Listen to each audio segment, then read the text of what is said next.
Good morning, everyone. It is good to see y'all today. Glad we're all dry in here, like Kelly said. That's a joy.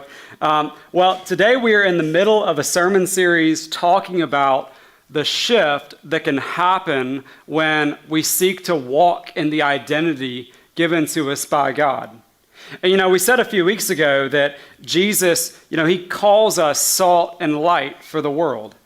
A world that's messed up in a lot of ways, is dark in a lot of places, a world that is broken.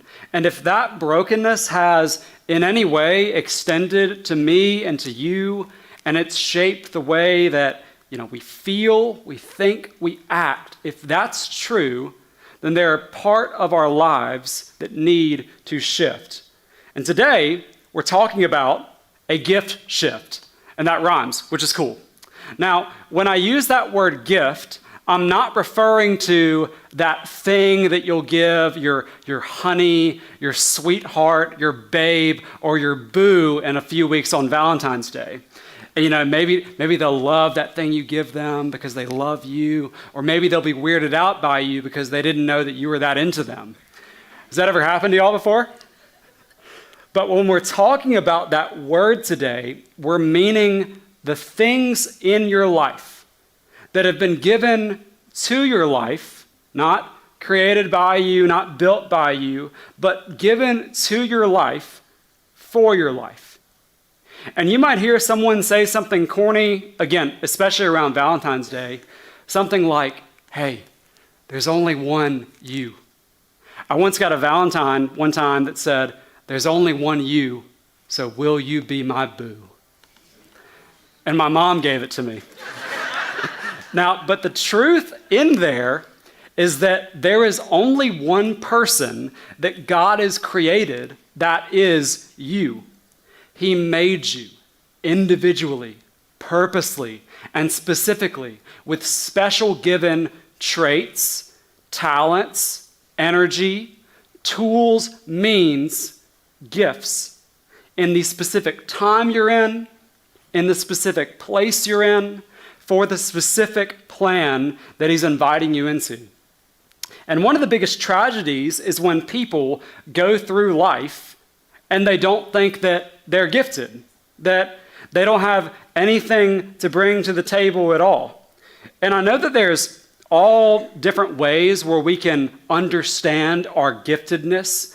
Some gifts are pretty apparent at a very early age. Some gifts, you have people that let you know about them later on. And there's so many personality and gift assessments that you can take online to learn yourself. But still, so many people don't believe they're gifted, that they just don't have anything to bring to the table at all. And it's for that reason that we're going to be reading out of 2 Corinthians chapter 8 today.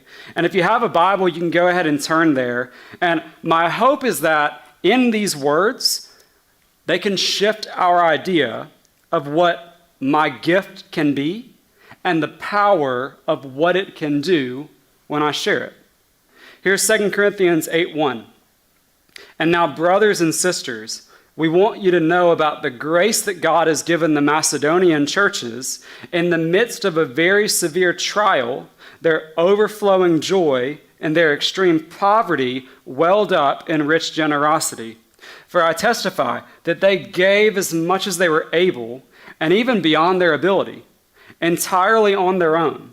They urgently pleaded with us for the privilege of sharing in this service to the Lord's people.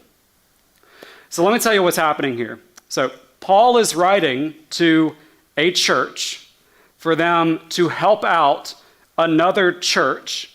And the way that he's going to do it is by talking about other churches. Okay, so a lot of people in the mix here. Paul had a heart for the church that was in Jerusalem, the OG church that some would say, the church that gave birth to all the Jesus followers everywhere. And they were in a tough spot. They're struggling financially, they're persecuted, they're struggling as a church. And so, when Paul wrote to this church in Corinth, one of the things he was hoping to do was to collect an offering for the church in Jerusalem. So on the surface, these verses can seem like it's just a guy asking people to, hey, help another brother out.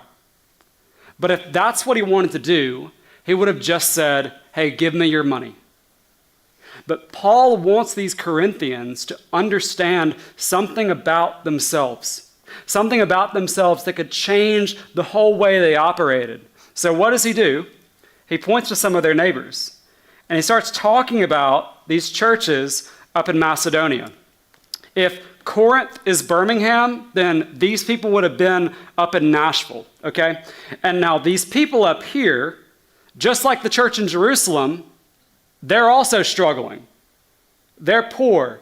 They're persecuted. And yet, they're sharing what they had, far more than anyone could have expected. Why? Because they believed that they were gifted. And not only did they know they were gifted, but they knew that their gift could meet a need. And you know what's crazy in here? Nowhere in this chapter is Paul saying, hey, these people are going to get some really cool trophy for the amount they give. They're going to get a $10 Starbucks gift card, and they'll use it on one drink, and then they'll forget how much is on the gift card. Maybe it's 67 cents. There's no mention of that at all. Because they weren't giving to get something. They were just giving to someone. And this is a little different from the way that we grow up thinking. You know, you don't have to be one of those crypto bros to understand the idea of return on investment. And what that is basically, I'm going to put my stuff, my resources, where I am most likely to get a larger return. Okay? And I'm not knocking that financial way of thinking. A lot of good can come from that. But I feel like many of us, definitely me for sure, we can live our lives that way. Like, I'm going to help you if it seems like one day you'll help me in return. I'm going to help you move so that you'll help me move houses one day. You better help me move houses one day. I'm going to scratch your back so you'll scratch mine one day. Like, one of the most annoying things when I was in college, one of my friends, his name was also Connor, 2 Connors, it's too many. Connor would always ask me for a ride to class. And I would drive him to class because basically every time he asked, I was technically free, so I would do it. But man, there were a few times where I really needed a ride to class, and so I asked him if he could help me, and he gave me the whole, oh, sorry, I got this thing going on. Like, wouldn't that bother you, right? And so if you have a posture instead that's all about what I can do to meet a need, and who cares if I get some benefit from it, then that's a different way to live life, when there are no strings attached. And that's how these people up in Macedonia were living. And y'all want to know something cool? And I didn't know this, but apparently there's some evidence to show that some of these people in the Macedonian churches, they knew that they had the gift of encouragement. And there are some accounts of some of them writing letters and sending them with Paul and other people to this church in Jerusalem to uplift, to comfort them, for them to say, hey, I know that I'm poor and persecuted and you're in a similar boat as me, and so I'm going to send you real, authentic, deep words of love and empowerment, and I'm going to send you a part of what I have earned. I may make money, but he still provides for me, and he can do that for you too. They knew they had a gift, and that gift could help someone in need. And there were no strings attached. Why'd they do that? What causes someone and motivates someone to live that free, no strings attached way of life? If you want to know why these people chose to live that way, then read on to verse 5. and they exceeded our expectations. They gave themselves, first of all, to the Lord, and then by the will of God, also to us. So we urge Titus, just as he had earlier made a beginning, to bring also to completion this act of grace on your part.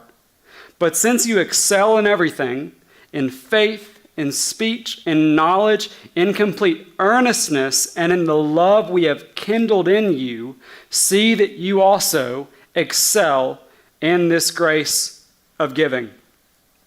I want us to focus on this one part in verse 5 because I want y'all to notice something.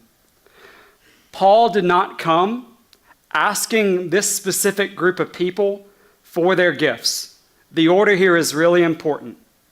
They gave themselves, first of all, to the Lord, and then by the will of God, also to us. These people, they had an encounter with God. And they grew to know God.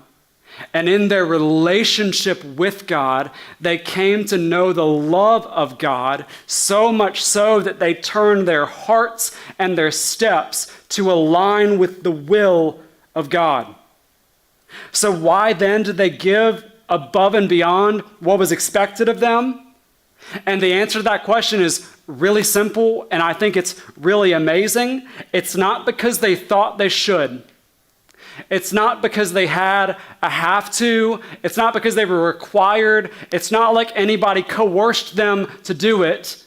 But they were saying, we're going to give because we can. Because I can. I think something that's important in our process of shifting is when we believe in a God who has given each of us an abundance. I don't have to be rich by however the world measures gifted. I just have to know who he's made me to be, what he's put in my path, what he's presented me with, and I just have to be available when the opportunity arises.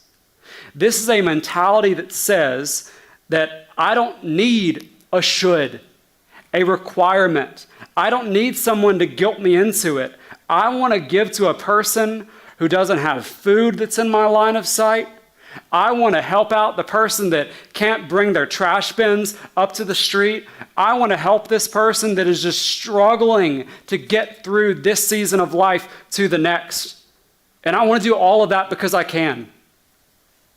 And if that's what we're doing, if that's why we're doing this, and if that's just us on the regular, then we can definitely be a part of the purposes of God, because I can is the only reason I need. Now, we're talking about gifts today. I didn't want to get up here and talk about how I think I'm gifted, because that would just be a weird look, and it would just end up in me talking about how I was able to fit 27 grapes in my mouth one time. I didn't get a girlfriend that year, but I think it was worth it. No, but one person that I think that immediately comes to mind that lives this kind of way is my younger brother, William. William, he's not gifted in that he's just like loaded with a ton of money because he's a high school teacher, but he should make more money. But one thing that God has given William is just a crazy good sense of humor that I think pairs really well with him just being a really good relational guy. And he would hate that I'm talking about this right now because he's so low key that if you ever try to hype him up, he'll just want to punch you, you know? But one thing I remember was I was in high school, William was in middle school, and we go to church and our youth pastor gives all the students the same old spiel. Hey, bring a friend. Invite someone to church because they need to have the faith that you have. And William heard that one day, and something changed. He started to make a lot of new friends that he wasn't friends with already. He made them through school, through playing pickup in the neighborhood. He made new friends by inviting people over to our house, and they would have like a band, and they would play like Of Lion and, not Of Lion and Men, that's Nash's band, Mumford & Sons songs. This was that era. But William did that, and he became to befriend some of those guys. And he did that because, y'all, they didn't have this. Like, those guys didn't know God. They didn't have a faith of their own. But because William befriended them, he ended up bringing some of them to church. And some of those guys really got to know who Jesus is and the love that God had for them. And I remember one night when one of them gave his life to Christ, and I specifically remember just how happy William was that night. And all that happened because someone knew the gifts that he had. He knew that they had a need, and he said, I'm going to give out of the abundance of what God has given me because I can. He went above and beyond. He excelled, to use Paul's words. He knew that God had made some pretty cool things about me, and so no one had to ask him to keep using his gifts in that way, but he kept using what God had given him for that group of guys, and he did it all because he knew I can. And we can live that way in the freedom of all that it means when we're reminded of this truth, that the same God who gifted us, who put people in our path that had needs, that same God gave to our need. Because look at how Paul ends here. I am not commanding you, but I want to test the sincerity of your love by comparing it with the earnestness of others. For you know the grace of our Lord Jesus Christ, that though he was rich, yet for your sake he became poor, so that you, through his poverty, might become rich. Here is not only our example, but the one who gives us the power to use what God has given us in a better way. You know, you can know that you're gifted, and that's awesome, but think about Jesus just for a moment. He was rich in every good way imaginable. All creation at his fingertips, king of the universe. He was doing just fine up in the heavenly places. But he saw that we had a need.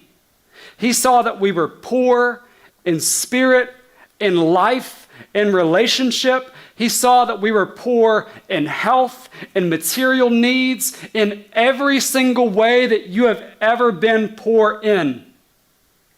And he gave, and there were no strings attached.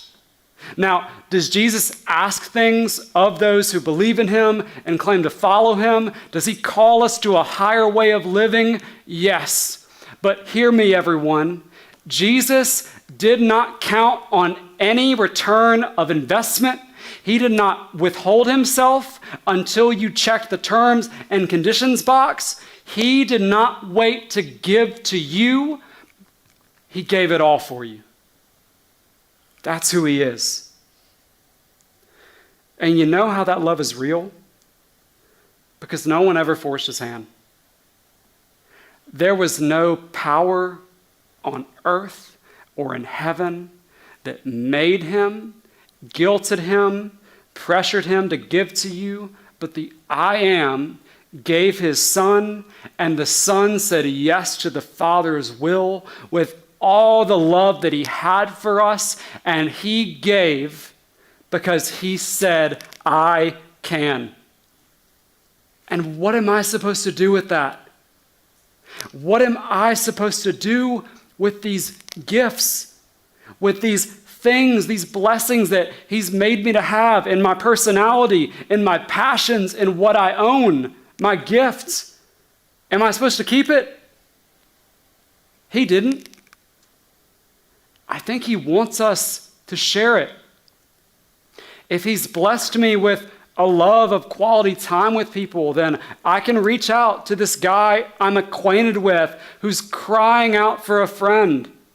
If your marriage and your kids are thriving, and you look over here and you see this couple that is struggling really bad, you can share the knowledge and experience God has blessed you with to turn their whole life upside down.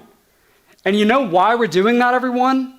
Not because we have to, not because someone's making us. We're doing it because we can, and because someone did the same for us. When that's your motive, you're free. And I think that's the good news today, everyone. God has given us gifts to share with people that can help them know just how good He is. This is, in a way, the fulfillment of that verse we read in Matthew 6 last week. I think it's verse 32, that I have all these needs, yet my heavenly Father knows just what I need. And now here He goes, gifting people to meet those very same needs. And I know what, at least I think about, and maybe you're thinking about, but I can't give every single person everything they're needing. I'm human. I've got limits. I'm not abundant in every way and every gift imaginable. I have those limits, but God has given me enough. He's given me enough of a gift to respond to a specific situation and to be there for a specific someone, to help them with what they're facing. And because of what Jesus has done, you and I, with the power of the Spirit, we can have a mentality that says, I'm going to extend you a hand, and I'm going to pick you up, and I don't care what it costs me. I don't care if it benefits me. I don't care if it makes it on my resume. I'm here to offer myself to you because you have a need, because I can, and because He did the same for me. Let's pray together. God, I feel like there is